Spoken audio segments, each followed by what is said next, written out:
Hello there everyone and welcome back.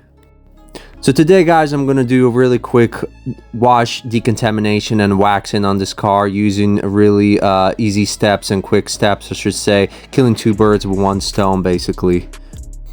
So this is a daily driven car that's been taken through tunnel washes, so there's no point of sort of applying all the rules to flawless like luxury car, sports car approach.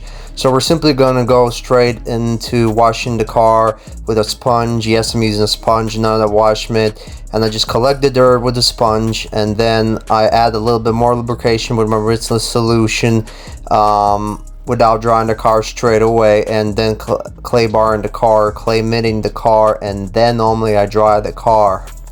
Really quick process.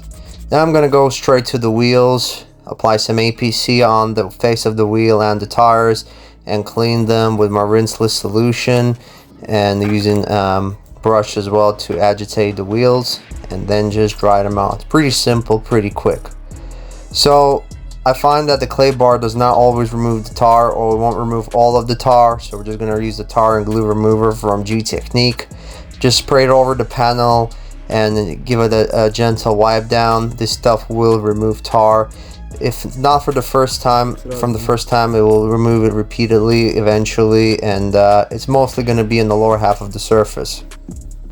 So now we're applying our Zonac wax, and what it is, it's actually a wax with a cleaner, and the cleaner in it is also capable of removing tar. It's not as strong as the G Technique tar and glue remover. However, if there is any tar on the top portion of the vehicle, then it might be able to tackle it and remove it. So we're kind of killing two birds with one stone, and also can be used in direct sunlight, and it's easy to buff off. It's a liquid wax and it's quite cheap, and it does a job really nicely. And as you can see, there are no massive swirl marks on the paint, even though we clay barred and we didn't even polish it. So it shows that the process itself is safe. And so we're just gonna do our finishing touches, wipe down the windows, make them look flawless, and to remove any kind of marks or whatnot.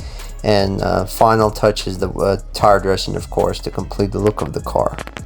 So this method, I would say it's suitable for most people, because you know the car will be scratched. Daily driven cars are scratched. Even this nice car, it's already scratched. It has scuffs and all whatnot, so it's just the nature of these cars, guys. Save some time. Well, thank you for watching the video, guys. Like and subscribe, and I'll catch you in my next videos.